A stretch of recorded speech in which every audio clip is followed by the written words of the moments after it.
स्वागत है आप सभी का अपने चैनल पे। भोजपुरी स्टार यानी कि पवन सिंह का बहुत ही जल्द आप सभी को देवी गीत सुनने को मिलेगा।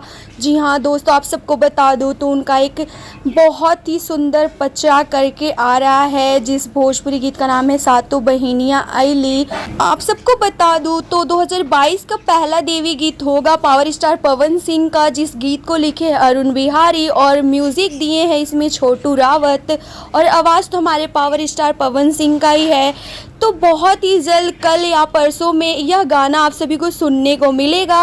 और आप सबको बता दूँ तो इस देवी गीत को वेव म्यूज़िक यूट्यूब चैनल से रिलीज़ किया जाएगा।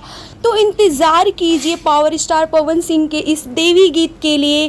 तो कैसी लगी आप सभी को रिपोर्ट और कितने एक्साइटेड है पावर स्टार पवन सिंह के इस देवी गीत को सुनने के लिए? अपना राय और रिएक्शन नीचे कमेंट बॉक्स में ज़रूर बताइएगा। इस वीडियो को ज़्यादा से ज़्यादा शेयर कीजिए ताकि पवन फैंस के बाद पहुंच जाए। Bye, take care.